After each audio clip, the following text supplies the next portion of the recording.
și cere acceptul să lucrăm cu ea și pentru ea acum și aici. Și spune-ne cum o percepi. I-am găsit, am ajuns în cameră lângă ea. Și după aceea m-a proiectat la un aspect de-al ei în -1.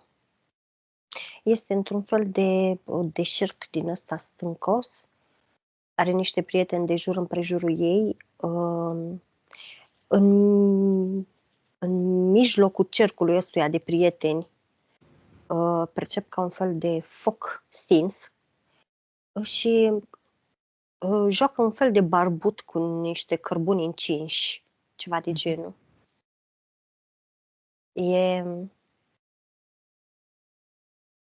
Are o pelerină neagră pe ea. E primită în urma unui ritual de inițiere.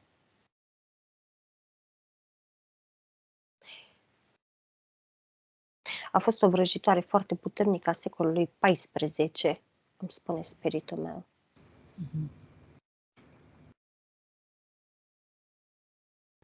Pare să mă vadă, dar nu mă bagă în seamă. E ca și când mă urmărește cu coada ochiului să vadă ce fac. Ea în continuare joacă barbot cu prietenii respectivi.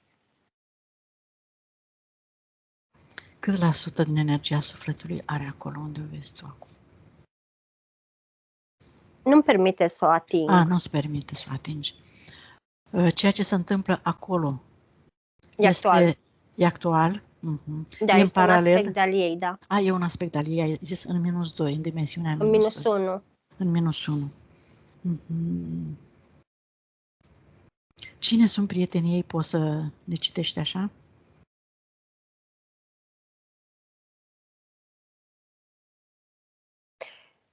O parte din ei sunt demoni de -1, o parte din ei sunt reptilieni tot de -1.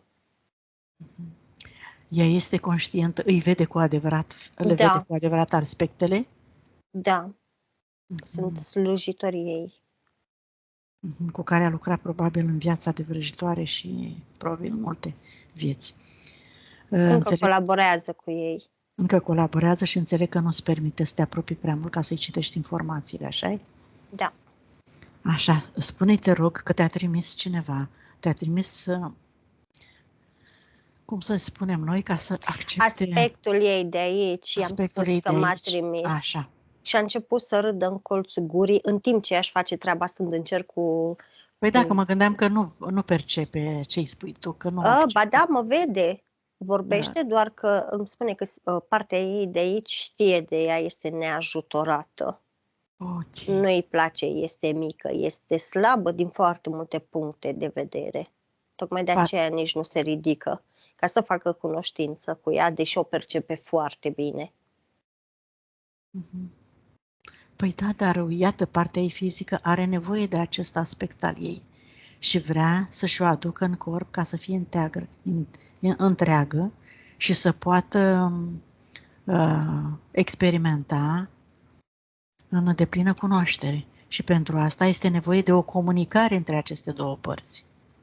Acceptă doar pentru câteva minute să se ridice sus la aspectul ei fizic și să observe mai multe detalii ale corpului fizic și nevoile și nemulțumirile ei. Îmi spune exact așa, mă ridic din când în când, doar ca să-i demonstrez cât de mică și slabă este.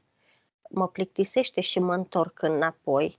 Și în momentul când i-am spus dacă acceptă să se ridice câteva minute sus, a început să râdă și m-a întrebat așa în zefleme, ești sigură de ceea ce spui și de ceea ce îmi ceri?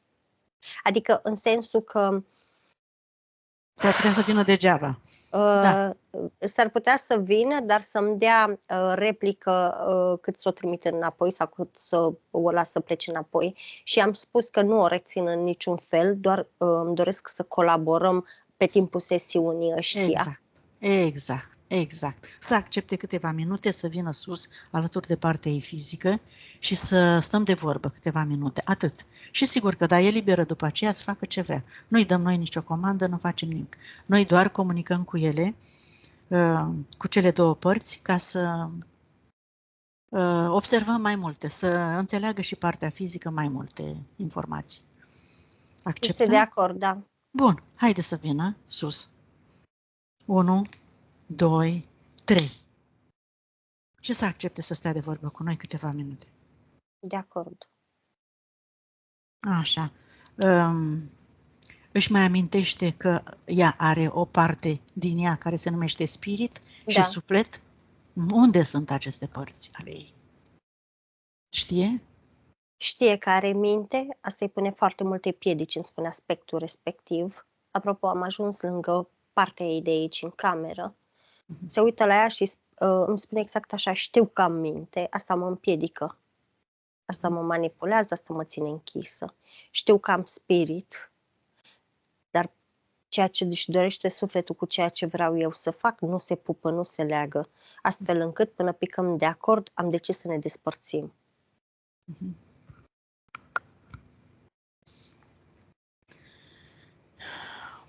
Dar, acum că sunteți împreună, ați vrea să știți din ce cauză v-ați separat și din ce cauză mintea te împiedică? Ai înțeles situația? Care este cauza și motivul pentru care voi v-ați separat? De ce trăiți așa? Care este? Ia spune. A făcut alegerea în 1555, în momentul în care ea spune clericii, o parte din biserică provenea dintr-o familie de tămăduitoare, dar erau considerate vrăjitoare. Îmi spune că se știe că femeile care lucrează cu magie nu-și arată vârsta, sunt foarte frumoase, sunt foarte mărinimoase, sunt foarte sociabile și sunt foarte primitoare. Iar lucrul ăsta a atras invidia, astfel încât fiecare membră a familiei ei, numeroasă la acea vreme, a fost prigonită. Înainte de a fi prigonită, a fost torturată. Unele dintre ele au fost ucise. Iar pentru chestia asta, ea a ales să-și cheme prieteni de dedesubt mai puternice ca să se răzbune. Dar prietenii ăștia pe care i-a ales ea, i-a chemat să se răzbune, ce i-au cerut în schimb? A conștientizat? Pentru a ajuta să se răzbune. Ce i-au cerut? Cu ce plată? Cum i-a plătit? Au făcut-o benevol? Energie și lumină. Au putut să-i dea, să-i hrănească? Îi hrănește în continuare, dar lucrul ăsta nu o deranjează pentru că răzbunarea ei mai are puțin și atinge apogeul, iar chestia asta o mulțumește. Și cum își vede viitorul în această situație în care se află acum, să mulțumească pe el, să se mulțumească cu asta? Cum își vede viitorul? Spune că atâta timp cât se răzbună și cât alegerea ei se duce la bun sfârșit, nu o interesează viitorul. După ce se va întâmpla lucrul ăsta, va putea alege altceva. Ea își vede emoția, starea de emoția, hai să zicem, de răzbunare, sentimentul de răzbunare. Și îl vede în corp unde este? Da, furie, ură, mânie, resentimente, nevoia de a lupta, nevoia de a decapita, nevoia de a ucide, nevoia de a strânge de gât, nevoia de a-i se face dreptate, mi le arată. Inimă, ficat, bilă, pancreas și așa, zice peste tot. Bun, hai să facem un exercițiu de curiozitate să vadă cum se simte după ce scoate aceste emoții, pentru că ea probabil nu știe că poate să și le scoată. Și noi acum îi arătăm. Știe că poate să le scoată. Da? Atunci ea să le scoată. Spune că nu o păcălești, le scoate, a început să le scoată, să le spună în față. Le pui înapoi dacă vrei. Eu doar vreau să facem un exercițiu, să vedem dacă poți să le scoți. Da, exact așa face în fața noastră. Scoate-le. Deci le scoate din organe, le pune în față și spune exact așa, atâta timp cât eu am decis, dar ea le scoate în continuare. Da, scoate. Zice, atâta timp cât eu am decis să fac un lucru, zice, așa dacă fac, oricând pot să le simt. Pentru că deja mi-am creat scop. Asta înseamnă că ai putere. Asta înseamnă că ai putere. Ia să vedem unde e puterea ta. Ai puterea toată la tine sau este la altcineva, la prietenii tăi? Are puterea la ea. Ai puterea la tine? Foarte bine. Hai să ne duci undeva. Să ne duci acum, dacă ce facem cu astea că le-a scos? Pune-le într-un borcan și închide-le hermetic și le luăm când ne întoarcem. Hai să-ți arăt ceva, da? Da. Hai, Închide-le acolo și hai să mergem la primul moment în care tu ai venit pe pământ ca suflet și spirit, alături de spiritul tău când aveai spiritul cu tine. Hai să mergem acolo să ne spui și nouă cum ai venit pe pământ, că suntem tare curioase. Când număr până la 3, te duci la momentul la care ai plecat din sursă și ai venit să experimentezi. Sau de pe altă planetă unde te simțeai tu mai bine și ai venit pe Terra. 1, 2, 3. Hai să mergem acolo să vedem cum erai și ce s-a întâmplat. E pleiadiană, e într-o navă de recunoaștere, Da? își supraveghează familia de suflete care o are aici în Matrix. Faza e că în momentul când intră în Matrix mi arată că nava ei e ca și când se prăbușește, e ca și când se dezmembrează, dar de fapt este atacată și în felul ăsta ajunge în interior, dar și moare. În momentul când moare, e băgată la reîncarnat. Uită-te cine te-a băgat la reîncarnat, cu ce program, cu ce Iahve. promisiune. Iahve, spune-ne ce înțelegere ai făcut cu Iahve acolo. Să o lase în familia ei de suflete ca să poată să le susțină. Bun. Și a lăsat-o în prima Da. viață? Câte vieți a lăsat în familia ei de suflete? Este în continuare în familia ei de suflete. Și a reușit să susțină în toate viețile familia ei de suflete? Să le ajute? A reușit să se ajute, doar că ei i-a rămas foarte adânc imprimată când familia ei de suflete a fost torturată și ucisă atunci și alungată în viața respectivă. Cu toate că după ce a murit acolo, văd că a fost introdusă din nou în familia ei de suflete, dar faptul că își vede familia de suflete că de-aia e și în serviciul lor tot timpul, faptul că când îi vede că suferă tot timpul, tinde să se sacrifice pentru ei, tot timpul tinde să fie mamă pentru ei, asistentă, doctor și tot ce se poate pentru ei. Dar i-a rămas foarte adânc sentimentul de răzbunare de atunci când a văzut cum le ucide și le torturează, în special pe cele de sex feminin.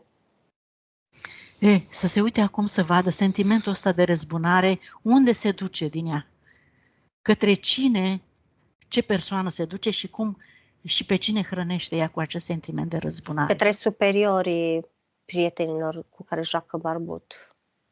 Ai văzut că nu te hrănești tu cu această energie? Rămâi acolo, Denisa, nu te ridica ca să nu se vadă chipul. Ai văzut cu cine te împrieteni tu și pe cine hrănești? Și tu trebuie să produci permanent energie ca să-i primești, ca să-i hrănești. Dar la un moment dat nu vei mai putea produce, pentru că te vei epuiza, vei uita că poți să-i hrănești și ei te vor devora. Uită-te în viitor ca să vezi dacă am dreptate sau nu. Și atunci tu trebuie să ai grijă de tine în primul rând, să produci emoții de înaltă vibrație pentru inima ta, pentru creierul tău, ca să nu-ți mai pierzi energia. Că uite, ai ajuns deja la 50%. Cât la sută aveai când ai venit pe pământ? Uită-te câtă energie aveai când ai venit pe pământ.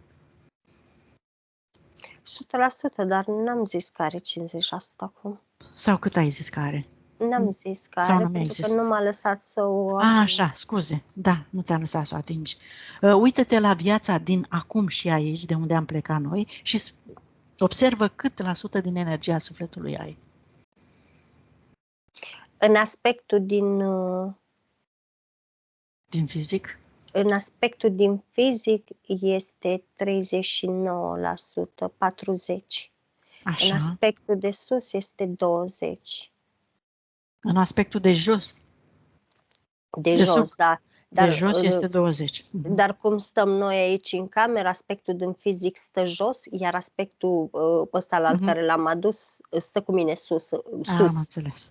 În picioare lângă ea. Iată, ai doar atâtea 39, 40, 60, 59. Unde este diferența de energie? Ia caută tu să vezi unde este.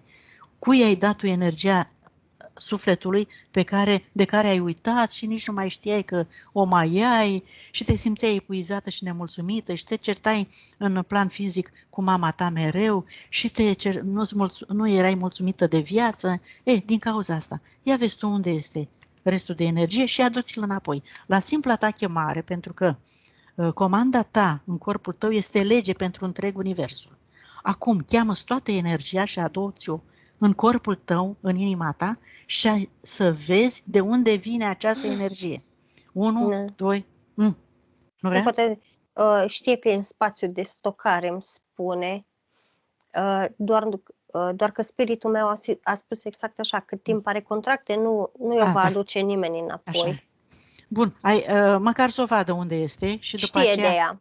ea. Foarte bine. Hai să vedem cum putem să o aducem înapoi, Denisa, și dacă ești curioasă să știi cum, noi îți arătăm acum. Important este să ne dai accentul, să chemăm toți colaboratorii tăi, toate entitățile din toate lumile, sub toate formele cum se prezintă ei, să vină acum în fața ta, să-i cunoști în realitate și să vezi fiecare cât la sută din procentul sufletului tău dețin ei. Ți-au luat-o prin înșelătorie, cu acordul tău, sigur, că datul ai dat-o de bunăvoie. Hai să vedem cine sunt acești prieteni. Ești de acord? Da. Și fizic ne spui, Denisa, dacă da sau nu. Da.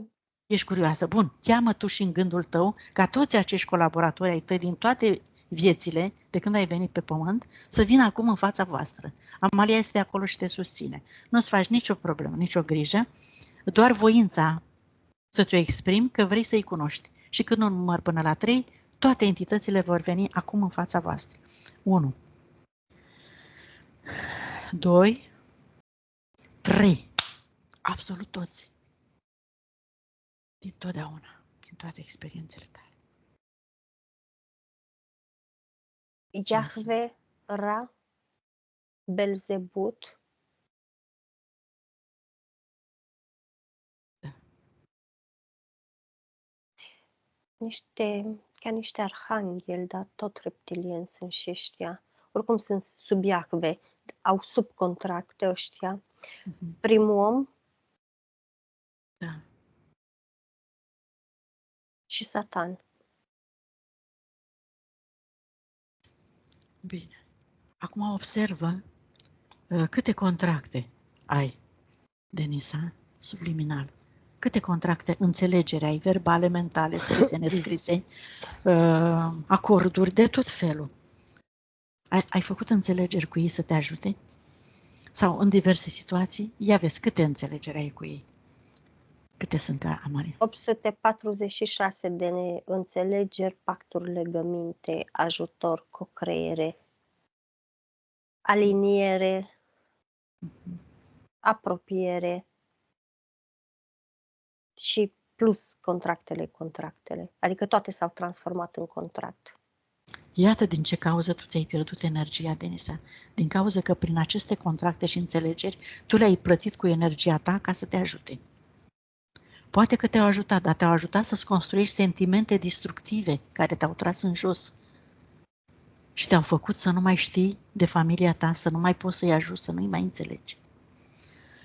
Acum îți imaginezi, Denisa, fizic și subliminal, un foc purificator cu frecvența sursei din care tu ai venit, o frecvență corespunzătoare pentru a arde toate aceste contracte, să vezi ce se întâmplă când se ard aceste contracte, înțelegeri, pacte, de tot felul pe care tu le-ai făcut ca să creezi emoții destructive în experiențele din viața pe pământ. Și când număr până la 3, tu dai comandă, Denisa, să se ardă toate aceste contracte, acum pentru totdeauna, cu toate urmele lor, copii, puncte, subpuncte, holograme, amprente, de orice fel. Cât număr până la 3, da? 1, 2, 3. Și toate aceste înțelegeri ard acum în focul purificator, energetic, pentru totdeauna.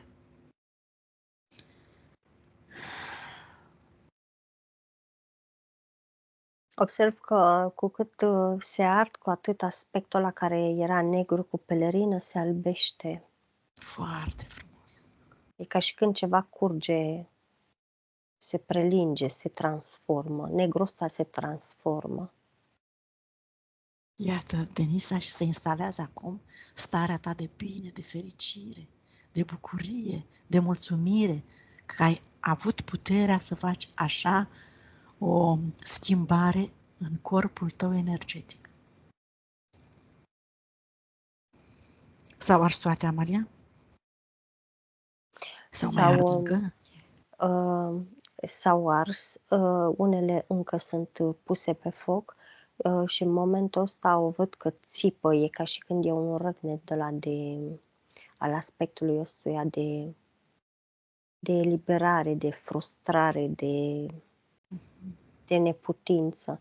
Și am văzut-o că a întins mâna și e ca și când în mână i-a apărut borcanul ăla și l-a aruncat și pe ăla acolo cu emoțiile alea. Iubit. Foarte bine, foarte bine. Felicitări, Denisa, fizici sublină. Ai făcut un pas uriaș în experiența ta. Iată, ți-ai recuperat capacitatea de a înțelege și de a observa tot adevărul din viața de pe Terra. Iată. Foarte bine. Ne întoarcem acum la ea.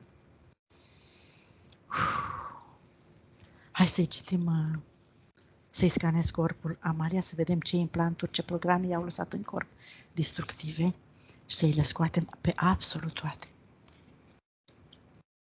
Are un sigiliu pus pe chakra gâtului. Asta îi provoacă probleme de comunicare între ea și restul. Nu contează că e familie, că e profesor, că e tot Prieten, timpul. vecin. Da, tot timpul există o disconcordanță, zic bine, între ea Da. și ceilalți în comunicare. Ceea ce spune ea n-aude ceilalți, ceea ce vor să-i spună ceilalți nu ajunge, n-aude la ea. Aude informația corectă, da. Scoatem și ardem în focul purificator tot acest sigiliu pentru totdeauna și eliberăm gâtul și umplem cu energie pură a sufletului ei. De cea mai înaltă vibrație. Da, mai departe. E un implant pus pe chakra plexului solar. Ăsta îi provoacă oboseală și irascibilitate. Ăsta o face să aibă senzațiile alea când nu s-ar mai trezi când se așează la somn. Ca să o țină cât mai mult amorțită.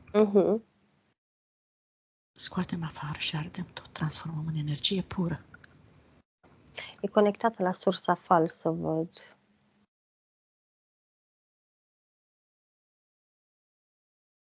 O deconectăm și curățăm toate aceste amprente și informații false pe care le-a primit de-a lungul vieților de la diverse secte, religii și alte forme manipulatoare conduse de către entități malefice.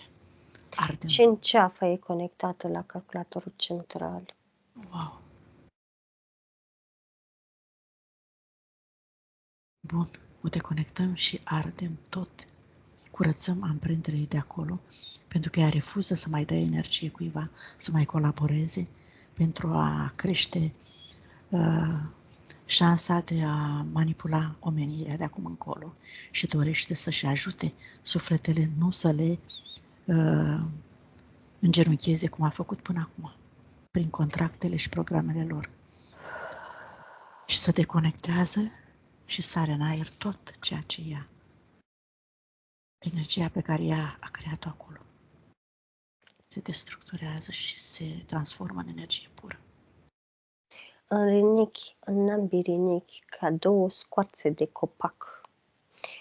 Asta îi creează în fizic dureri de ovare, dureri de mijloc, dureri de burtă câteodată văd. În energetic, e ca și când îi activează dezamăgirea de viață, dezamăgirea de familie, de prieteni, de absolut tot.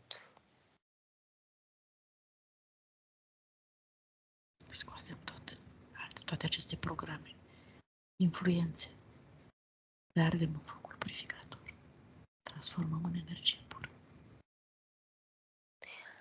În palme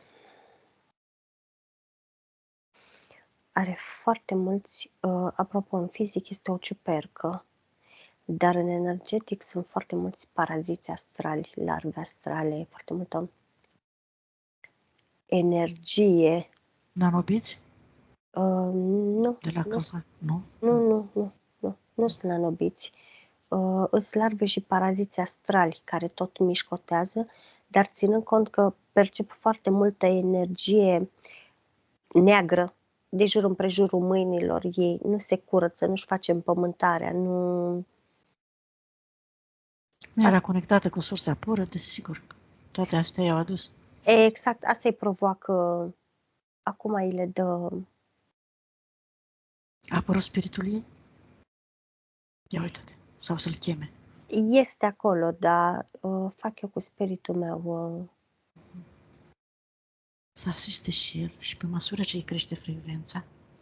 Între timp, Denisa își dorește să-și apropie spiritul tot mai mult. Este acea parte a ei care deține, ca să-i spun ei, deține toată informația despre ea, toată memoria, toată cunoașterea, experiențele ei din toate viețile.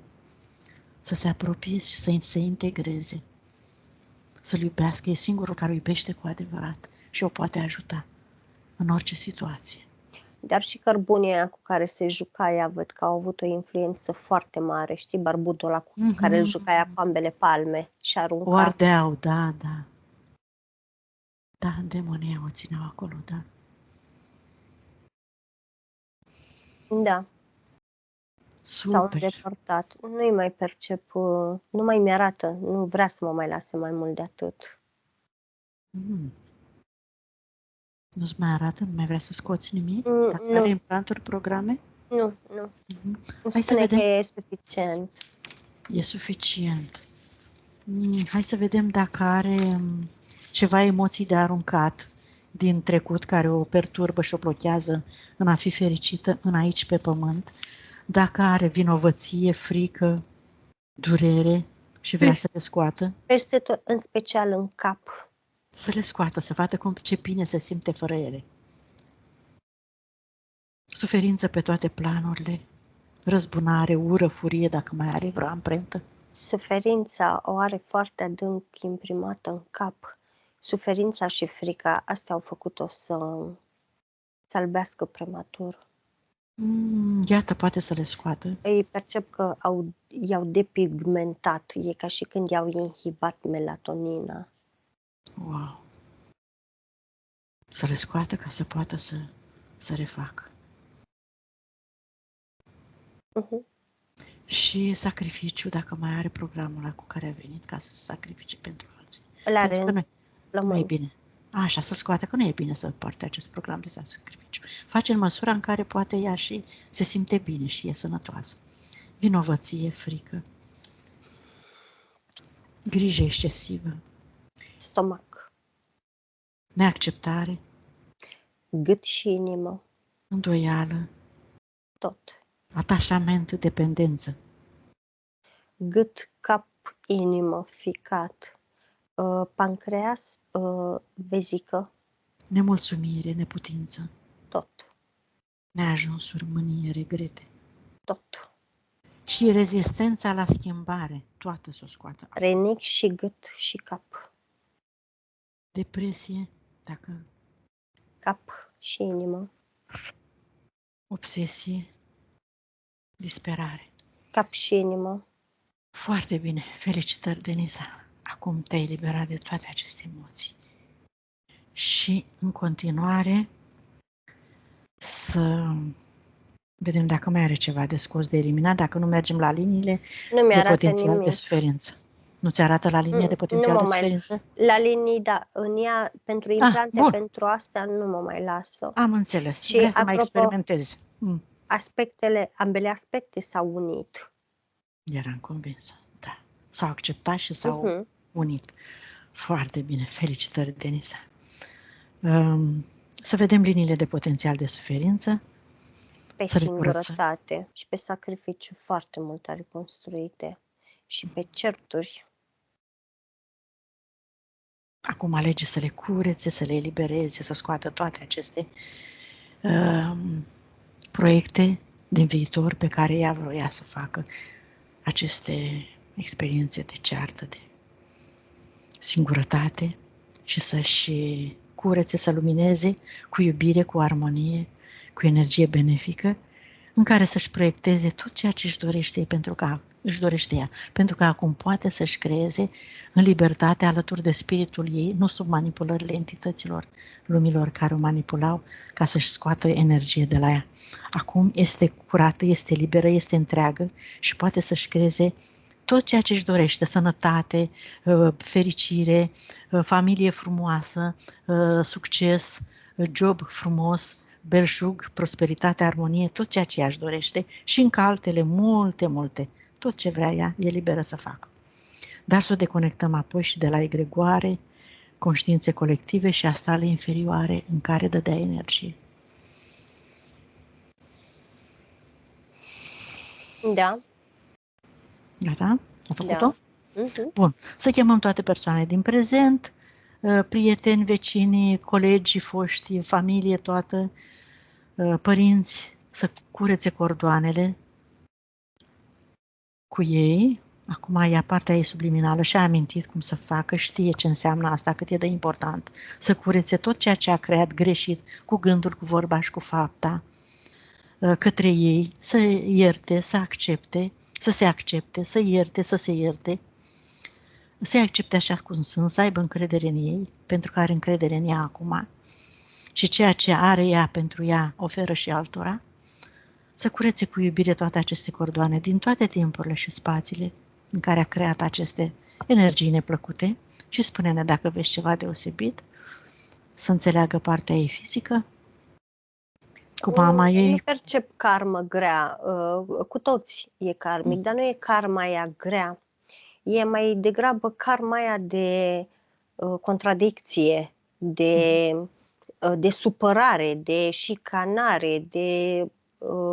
face sens ce zic? Da. Dar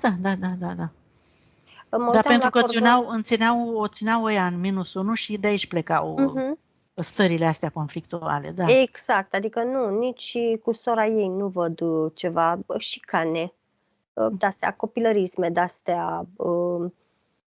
Ok, șicanele de la una la alta provoacă durere, se negrește cordonul, dar nu e ceva greu, să zic. Prin comunicare, prin iertare și prin toleranță, imediat s-ar fi rezolvat dacă ar fi conștientizat. Dacă ar fi putut să facă asta, dar nu era lăsată. Da. În schimb, ce mi s-a părut puțin ciudățel la prietenul ei e că e sucit. Când stă în fața ei, când stă pe o parte, când stă în fața ei, când stă pe o parte, când stă în fața ei, când stă într-o parte. Adică asta nu-mi dă de înțeles că ar fi o relație... Nu e hotărât nici el de relația în care vrea să intre, nu? Da, dar nici pentru ea parcă nu... Ce compatibilitate există între ei? 32. Foarte puțin. Să-și creeze, să-și pună pe linia de potențial, să-și atragă o persoană compatibilă cu ea, pe frecvența ei, să o înțeleagă, să-l înțeleagă, să o iubească sincer, cu adevărat și să-și creeze o familie frumoasă, fericită, să nu se grăbească și să lase sufletul să aleagă pentru ea tot ce e mai bun din univers. Ok. Ce a făcut? A făcut chestia asta, dar am văzut că, deci cum e linia așa, am văzut că din sens opus al liniei a venit la ea cineva în uniformă și cu halat. Bun, are timp să se... Cred că un doctor, ceva de genul. Foarte bine. Oricum, pare a fi în domeniul sanitar, medical. Foarte bine. Cu timpul ea o să-și regleze totul, o să-și cheme persoana potrivită, compatibilă, perfect pentru ea. Compatibilitatea cu mama, care revezi cordonul cu mama. Hai să vedem ce-i transmite. Deja. Le-a curățat deja. O să-i transmite mamei ceva. Dacă a curățat și n-a tăiat cordonul, să-i transmită, să o înțeleagă, să o iubească, să o accepte, să aibă încredere în ea. Nu știu ce vrea ea. Prietenie. Foarte frumos. Prietenia a transmis pe cordon și către sora ei și către mama ei. Foarte bine. Să-și cheme le taie. Așa, să taie cordoane toate, pentru totdeauna, să aibă încredere în ei, că și ei pot face. se pot elibera ca și ea când va veni timpul să-și caute sufletul și spiritul ca să fie ajutați să se elibereze și să se împuternicească. Și să-și cheme și spiritul, să comunice cu el. Nu cred că e cazul de mai mult, Amalia? Nu.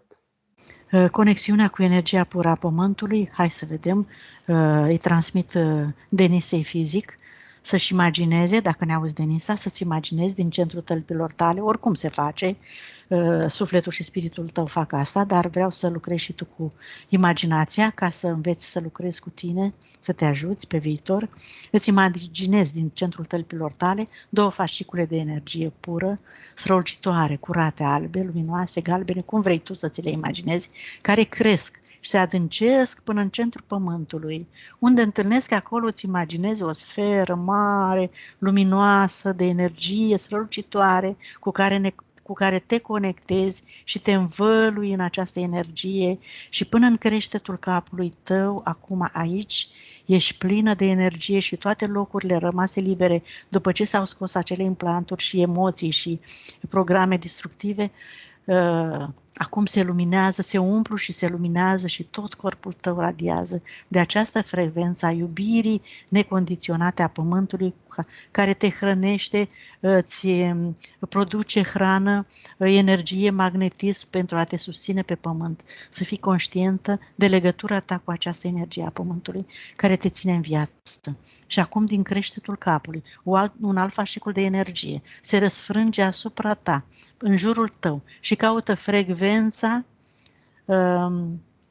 potrivită pentru tine, a energiei din sursa pură și conștiința universală, cu care te conectezi acum și îți cauți matricea originală, așa cum erai tu la început, completă, cu toate calitățile tale, cu toate valorile tale, cu toate talentele tale, aptitudinile tale pe care să le folosești în această viață și pe viitor și cu care te întorci acum în interiorul corpului tău și te unești cu sufletul și spiritul tău.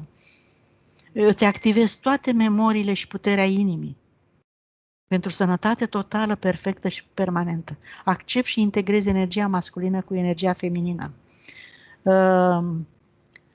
Se echilibrează emisfera dreaptă cu emisfera stângă. Acum, Maria, se îmbrățișează și comunică în permanent, de acum încolo permanent și se simt una pe alta, adică inspirația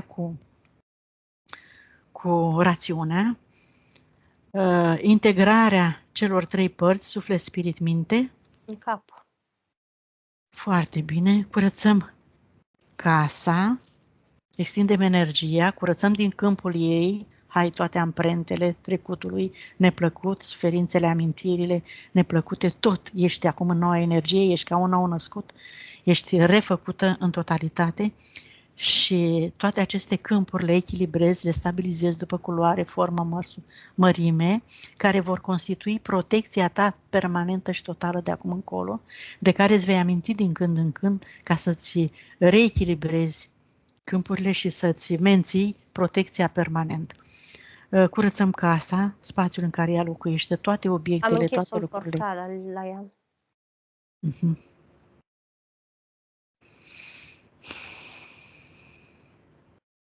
Bine. S-a echilibrat, s-a imprimat tot spațiul ei cu noua energie, cu noile ei planuri, proiecte de viitor benefice, cu frecvență înaltă, iubitoare, sinceră, adevărată și să vedem dacă e cazul de robinetul abundenței să și deschidă pe viitor. Așa. Este în formare. Foarte bine, să și-l formeze după cum își dorește ea și să rămână în noua energie pentru a beneficia de belșug și prosperitate. Să vedem cât la sută s-a recuperat energia sufletului. 100%. Conștientizare cât are? 49%.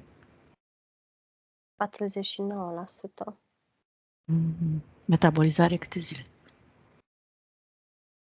17. Bine, timp în care Denisa să rămâi liniștită, calmă, cât se poate, tu cu tine, ca să te simți, să te percepi, să stai în liniște, să nu te supere nimeni, să nu intri în conflict cu nimeni. Așa. Și acum, ce mai aveam? Dacă Denisa, ne auzi? Ne mai auzi? Sau ai adormit? Denisa? Denisa, ne mai auzi? Noi am terminat. Ai ațipit? Nu. Ne mai auzi? Bun. Ne dai acceptul de publicare?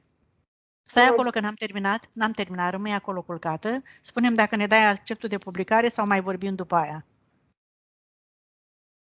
Păi cum adică? Bine, hai că lasă, nu trebuie să-mi dai răspunsul acum, că nu ți-am spus de la început. Am uitat să-ți spun cum funcționăm noi. Bun, vă deconectați de toți și de toate. Închidem toate portalurile. Ștergem toate amintirile trecute și noi curățăm. Amalia, dă-i comandă de curățarea câmpului de la botez, de procesul de la botez. Dacă nu s-a făcut încă, să se facă în totalitate, cu tot câmpul să se curețe, să se deconecteze de toate procedurile de acolo și să transforme toată energia într-una benefică pentru ea. Da. Ok, acum ne deconectăm de tot și de tot.